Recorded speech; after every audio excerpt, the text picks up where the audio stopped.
Hello everyone, आप सभी का स्वागत है स्टडी डायनेमिक्स में। और आज के वीडियो में हम लोग 24 नवंबर 2025 का करंट अफेयर देखने वाले हैं। सो करंट अफेयर का सोर्सेज जो है आपका पीआईबी है, all India news, DD news, और जितने भी इंपॉर्टेंट सोर्सेज है वहाँ सारी जगह से न्यूज़ कवर कराया गया, तो आपका कहीं भी न्यूज़ जो है मिस नहीं होगा और बहुत कम समय में आप बहुत सारी चीज़ें जो है जान पाएंगे। इसके साथ के साथ हम लोग रिवीजन भी करते जाएंगे। सो स्टार्ट करते वीडियो। आज का जो थॉट है, क्योंकि मैंने हर दिन एक थॉट लेने का सोचा है, तो आज का जो है आपका कोटेशन है ये है, your peace is more important than the anyone's judgements of you. So बहुत टाइम ऐसा होता है कि अगर आपको कोई कुछ बोल जाता है, ठीक है, सो आप उसमें स्टक हो जाते हो और उस चीज़ पे सोचने लगते हो। सो अगर आपको अपनी लाइफ में पीस ज़्यादा इंपॉर्टेंट है तो हम उन सारी चीज़ों को साइडलाइन करना पड़ेगा। बहुत बार जब आप प्रिपरेशन करते हो चीज़ें नहीं हो पाती है तो आपको आगे से टॉन्ट मिलता है और आप उन सारी चीज़ों को अपने ऊपर अगर हावी होने देते हो तो फिर आगे आप जो है प्रोसेस में नहीं बढ़ पाओगे। So it is more important कि अपने पीस पे, आपका इंटरनल पीस जो है, आपका जो शांति है, उसको बनाए रखो, तभी आप आगे लाइफ में एक्सेल कर सकते हो। Now we take the headlines. आज का जो हेडलाइन है इंपॉर्टेंट है, वो देखते हैं। फर्स्ट हेडलाइन आपका G20 समिट से रिलेटेड है। तो G20 समिट आपका कहाँ पे हो रहा है? साउथ अफ्रीका में हो रहा है। सो यहाँ पे बात की गई है आपको, shift from the profit driven innovation to model focusing on the humanity, equity and global cooperation. So यहाँ पे जो भी अगर डेवलपमेंट देखा जाए तो खासकर प्रॉफिट ड्रिवन जो हो उससे उनको डाइवर्ट करने की बात की है और ह्यूमैनिटी और इक्विटी और ग्लोबल कॉपरेशन पे फोकस करने की बात की गई है। नेक्स्ट हेडलाइन है आपका, prime minister says India's Brazil South Africa can complement each others development and set up example sustainable growth. So G20 का जो समिट चल रहा है इसमें आपका ट्राइलेटरल टॉक्स भी बहुत सारा हो रहा है, बाइलेटरल टॉक भी हो रहा है। सो ट्राइलेटरल टॉक में अगर देखा जाए तो इंडिया, ब्राजील और साउथ अफ्रीका अलग से बातें कर रही हैं उन चीज़ों पे, खासकर डेवलपमेंट और सस्टेनेबल ग्रोथ पे। नेक्स्ट हेडलाइन है आपका, narcotics control bureau of and Delhi police sees a methamphetamine drugs worth 62 crore rupees. ठीक है, तो ये न्यूज़ है आपको, नारकोटिक्स कंट्रोल ब्यूरो ने अभी सीज किया इतना। सो और इस पे जो है स्टेटमेंट भी आया है। So it is more important आपके लिए यहाँ से एग्जाम के लिए क्या टेक अवे है कि आपको नारकोटिक कंट्रोल्स ब्यूरो जो है वो कौन से एक्ट के तहत बना हुआ था और जो आपका इसका हेडक्वार्टर कहाँ पे। एक तो यहाँ से आपको साफ साफ पता चला कि होम मिनिस्ट्री अगर आया है तो ये मिनिस्ट्री किसके अंदर आता होगा, होम मिनिस्ट्री के अंदर ही पूरा जो है ऑर्गेनाइजेशन आता होगा।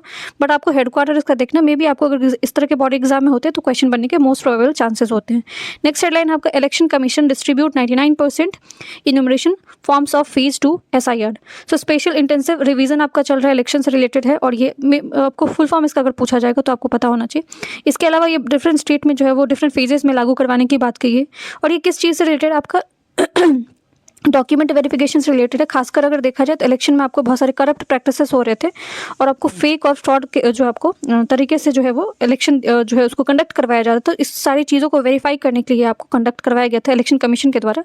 और इलेक्शन कमीशन के बारे में अगर देखा जाए तो आपके कॉन्स्टिट्यूशन में कौन से आर्टिकल में मेंशन है? 324 में मेंशन है। इसके अलावा अभी चीफ इलेक्शन कमिश्नर कौन है इंडिया के? तो ज्ञानेश कुमार है। ठीक है, सो नेक्स्ट हेडलाइन है आपका, sports India's women's blind cricket teams create a history by winning first ever T20 World Cup for the blind in Colombo।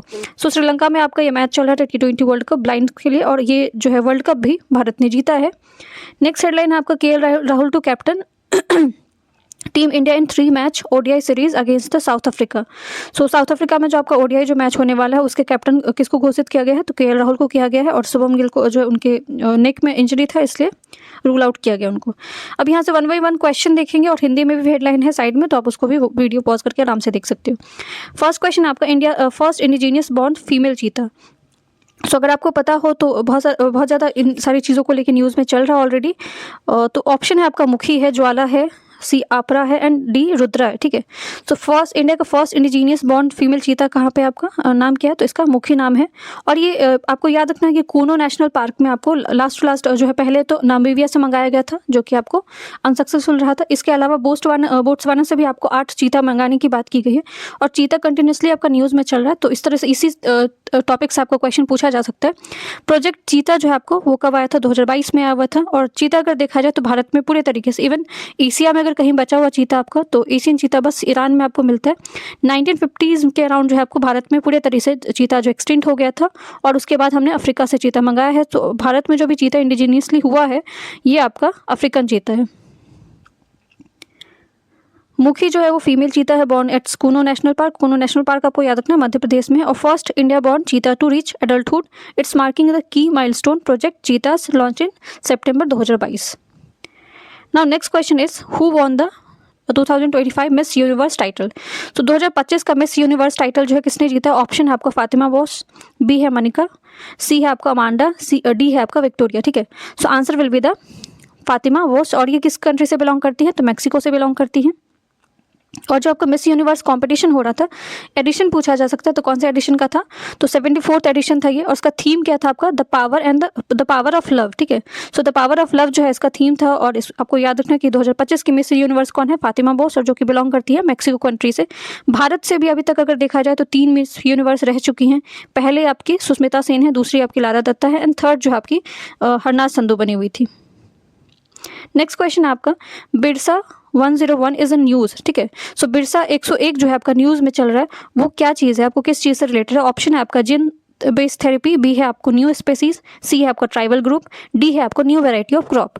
So answer will be a gene based therapy. ठीक है, सो जिन based therapy है जिसको बिरसा 101 बोला गया, लेकिन अभी किस चीज़ से रिलेटेड है? सिकल सेल एनीमिया डिजीज होता है आपका। ठीक है, और ये हेरिडेटरी डिजीज होता है जिससे आपका रिलेटेड है बिरसा 101। तो आपको पूछा जा सकता है कि बिरसा 101 क्या है। देख लेते हैं थोड़ा डिटेल इसका। India's first indigenous CRISPR based gene therapy for the sickle cell disease. ठीक है, सिकल सेल डिजीज को ट्रीट करने के लिए आपको क्रिस्पर बेस्ड जिन थेरेपी है जिसका बिरसा 101 नाम रखा गया। अब इसमें अगर आप देखोगे तो प्रोसेस आपको इतना डिटेल में नहीं देखना है। सो ये जो नेमिंग किया गया किन के नाम से किया गया? तो भगवान बिरसा मुंडा, जिनका 150वां आपका बर्थ एनिवर्सरी था 15 नवंबर को, और इसी दिन आपका जनजातीय गौरव दिवस भी मनाया जाता है। और बिरसा मुंडा का बहुत बड़ा कॉन्ट्रीब्यूशन है आपका उलगुरन और जो मुंडा रेविलियन है आपका उस मूवमेंट में, खासकर छोटा नागपुर प्लेटी वाले रीजन में। नाउ नेक्स्ट क्वेश्चन आपका, 2025 का G20 समिट जो है वो कहाँ पे हो रहा है? ऑप्शन है आपका Brazil, China, south Africa, and D option है आपका India. So answer will be the South Africa में आपको 2025 का G20 समिट हो रहा है। और G20 समिट आपको बहुत ज़्यादा न्यूज़ में चल रहा है, और समिट से क्वेश्चन आपको मोस्ट प्रोबेबली आते ही आते हैं। सो आपको ये याद रखना है।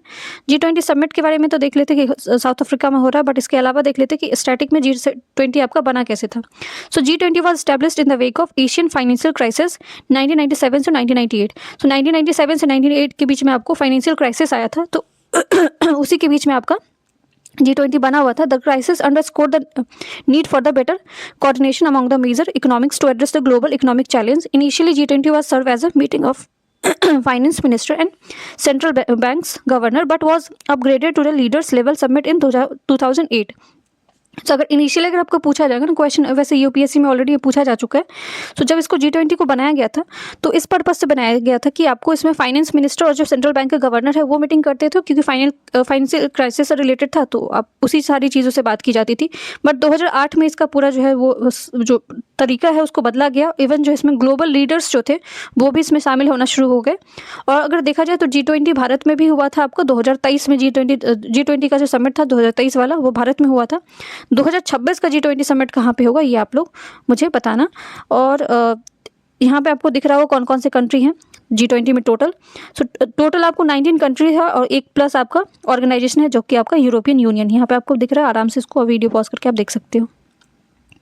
नेक्स्ट क्वेश्चन आपका Desert Palm Award related to. So अभी रिसेंटली आपको 2025 का डेजर्ट पाम अवार्ड दिया गया है, घोषित किया गया है। सो ये किस चीज़ से रिलेटेड है? ऑप्शन है स्पोर्ट्स, बी है इन्वायरमेंट, सी है आपका movie, and D is none. So answer will be the movie से रिलेटेड है, आपको एक्टिंग से रिलेटेड है। और ये किसको दिया गया? लियोनार्डो डिकैप्रियो को। और किस चीज़ के लिए दिया गया? सो डिटेल में देख लेते हैं। So Palm Spring International Film Festival जो है आपको 2026 में होने वाला है, अवार्ड अभी ही घोषित कर दिया गया। सो इसमें इनको दिया गया किस चीज़ के लिए दिया गया? तो इनकी मूवी है आपको, ठीक है, One Battle After Another, directed by the Paul Thomas Anderson. So ये मूवी को डायरेक्ट किया पॉल थॉमस एंडरसन ने, और ये इसी मूवी के लिए इनको जो है नॉमिनेट अवार्ड दिया गया है। और इसके अलावा बाकी भी इसमें नाम है, जैसे कि माइकल बी जॉर्डन है, एडम सैंडलर है, ठीक है। सो ये इतना डिटेल में बस आपको ये याद रखना, तो अवार्ड से रिलेटेड क्वेश्चन आते ही आते हैं। सो ये अवार्ड किस चीज़ से रिलेटेड है? नेक्स्ट क्वेश्चन आपका ICC under 19 held in. So ICC under जो क्रिकेट चैंपियनशिप है आपका अंडर 19 वाला, वो कहाँ पे होने वाला? ऑप्शन है आपका एशिया, साउथ अमेरिका, सी है आपका Africa, and D is Europe. So ये आपको 2 कंट्री में होने वाला है। कॉन्टिनेंट मैंने यहाँ पे डाला है, आपको कंट्री के हिसाब से देखना है। तो आईसीसी अंडर 19 जो है आपका नामीबिया और जिम्बाब्वे, जो कि आपका कहाँ पे अफ्रीका में यहाँ पे आपको होने वाला है। नाउ नेक्स्ट क्वेश्चन है आपका, COP31 will be host. So COP30 तो बहुत न्यूज़ में चल रहा है, तो ऑलरेडी आपको पता है COP30 आपको ब्राज़ील बेलम में हुआ है। इसके अलावा बहुत सारी वहाँ पे चीज़ों पे बात किया गया, इवन जिसका थीम था अमेजोन के इर्द गिर्द रखा गया था। बट COP31 को लेकर काफ़ी ज़्यादा डिस्प्यूट चल रहा था कि कौन से कंट्री में ये होने वाला है। सो नाउ इट्स क्लियर, अब क्लियर हो गया कि COP31 कहाँ होने वाला है। तो ऑप्शन आपका है ओमान, बी है इंडिया, सी है टर्की, डी है ऑस्ट्रेलिया। ठीक है, so answer will be the Turkey. Turkey में आपका COP31 2026 में जो आपका होने वाला है। So Turkey will host the COP31 Conference of Parties United Nation Climate Summit in Antalya next year। ठीक है, 2026 का आपको होने वाला। After agreement with Australia ended a long dispute over venue. So 2026 वाला और COP31 को लेकर काफ़ी ज़्यादा डिस्प्यूट चल रहा था, किसके बीच में, टर्की और ऑस्ट्रेलिया के बीच में। लेकिन फाइनली जो है ये डिसाइड हुआ कि ये आपका इवेंट टर्की में होने वाला है। Negotiation with the Pacific nation for the 2026। 2030 वाला जो COP30 जो था आपका 2025 वाला, वो कहाँ पे हुआ आपका, ब्राज़ील में हुआ है। United climate summit in Brazil ends with the agreement urging more funds for the countries by the climate change. Now next question आपका, जो कि मैंने कल आप लोग को दिया था होमवर्क। ये क्वेश्चन आपका, Tesla open its first full scale centre in India. So पूरे तरीका जो फुल टेस्ला का पहले भी ऐसा नहीं कि टेस्ला पहले बार आपको बना रहा है, बट फुल स्केल जो है सेंटर बनाने की बात की गई है। पहले भी छोटा मोटा आपको लेवल पे काम हुआ है टेस्ला का इंडिया में, लेकिन फुल स्केल लेवल पे जो है कहाँ पे बनाने की बात की गई है। सो ऑप्शन है मुंबई, बी है चेन्नई, सी है नोएडा, डी है गुरुग्राम। सो गुरुग्राम हरियाणा में आपको टेस्ला अपना पहला फुल स्केल सेंटर बनाने की बात कर रहा है। टेस्ला के बारे में देख लेते हैं। Tesla is a American company है। आपको हेडक्वार्टर इसका कहाँ पे, ऑस्टिन टेक्सास, ऑस्ट्रेलिया, ये आपका यूएसए में है ये। It is founded by in California. 2003 में आपको एक कंपनी बनाया गया था मार्टिन इवरहैंड के द्वारा और मैक टर्पिन के द्वारा। ठीक है, प्राइमरी प्रोडक्ट्स कौन कौन सी चीज़ें बनाता है, तो इलेक्ट्रिक व्हीकल, सोलर पैनल्स और battery energy storage. Now next question है आपका, FG 5-140 इज इन न्यूज़। ठीक है, सो ये न्यूज़ में चल रहा है आपको FG 140 न्यूज़। ये किस चीज़ से रिलेटेड है। ऑप्शन आपका वैक्सीन है, बी आपका एंटी टैंक मिसाइल है, सी आपका सैटेलाइट है, डी आपका हेलीकॉप्टर है। So answer will be the anti tank missile. So ये आपको रिसेंटली यूएसए के साथ जो है ट्रेड डील साइन किया गया, खासकर किस चीज़ को लेके, ट्रेड वेपन्स को लेके 93 मिलियंस का जो है आपको हथियार बिक्री की जो मंजूरी दी गई है, इसमें आपको ये इसको भी शामिल किया गया है। और ये आपका क्या है, एंटी टैंक मिसाइल है। नाउ लास्ट क्वेश्चन आपका है, Nikhat Zareen von a gold medal. ठीक है, सो इन्होंने गोल्ड मेडल जीता है, लेकिन ये कौन सा स्पोर्ट्स जो है प्ले करती है। ऑप्शन आपका टेनिस है, बी हॉकी है, सी बॉक्सिंग है, डी आपका क्रिकेट है। So answer will be the boxing. Boxing जो है आपका इससे रिलेटेड है, वर्ल्ड बॉक्सिंग चैंपियनशिप चल रहा था जिसमें इन्होंने गोल्ड मेडल जीता है। और आपको याद रखना है इनका स्पोर्ट्स कौन से रिलेटेड है, हॉकी से, बॉक्सिंग से। नाउ एक्स्ट्रा न्यूज़ भी देख लेते हैं। एक्स्ट्रा न्यूज़ में आपका जो है विंटर सेशन जो है पार्लियामेंट के 3 सेशन होता है आपका। विंटर होता है, बजट सेशन होता है और मॉनसून सेशन होता है, जिसमें सबसे लॉन्गेस्ट सेशन अगर आपको पूछा जाए तो बजट सेशन है, क्योंकि उसमें काफ़ी सारी चीज़ों पर डिस्कशन होता है। सबसे शॉर्टेस्ट अगर सेशन पूछा जाए तो आपका क्या होता है, विंटर सेशन होता है। और ये विंटर सेशन आपका जो है वो स्टार्ट होने वाला है, जिसमें बात किया जा रहा है आपको 131 जो कॉन्स्टिट्यूशनल अमेंडमेंट है उन सारी चीज़ों पे बात किया जाएगा। क्वेश्चन आप लोगों के लिए है कि 131 अमेंडमेंट जो है वो किस चीज़ से रिलेटेड है। नाउ एक और न्यूज़ है आपका, reserve bank of India and NIPL have agreed with the European Central Banks to commence a realization of phase of linking India's UPI with the euro system tips। ठीक है, सो UPI जो है आपका बस भारत तक सीमित नहीं है। इवन अगर आपने देखा होगा तो 8 कंट्री ने इसको एक्सेप्ट किया है। रिसेंटली आपको एक और कंट्री इसमें ऐड हुआ, कतर ऐड हुआ है। तो UPI का जो है वो पहुंच जो है बढ़ते जा रहा है। इवन यूरोपियन जो आपको सेंट्रल बैंक है उसने भी एक्सेप्ट करने की बात की, और यही आपको RBI और NIPL के बीच में आपको एग्रीमेंट साइन किया गया है। नेक्स्ट न्यूज़ है आपका, new observation from the international space station highlight the Delhi, Singapore, Tokyo and Sao Paulo. ठीक है, ये मोस्ट ल्यूमिनस अर्बन सेंटर है विजिबल फ्रॉम द ऑर्बिट्स। इसको ऊपर से जब स्पेस से देखा गया तो आपको सबसे ज़्यादा ये लाइटनिंग और सबसे ज़्यादा आपको ल्यूमिनस अर्बन सिटी सेंटर में आपको बस ये नाम रखना है कि याद रखना है कि दिल्ली भी आपको आया है इसमें, सिंगापुर और टोक्यो और साओ पाउलो भी है। आपको अपना जो है कैपिटल का नाम याद रखना है। इसके अलावा G20 को लेकर काफ़ी सारी चीज़ें चल रही है, जैसे G20 में आपको ट्रेडिशनल विजडम और सस्टेनेबल ग्रोथ के बारे में बात किया गया। सो भारत में अगर ट्रेडिशनल मेडिसिन को लेकर देखा जाए तो ये WHO ने अभी समिट भी किया था, सेकेंड वाला आपका न्यू दिल्ली में हुआ था।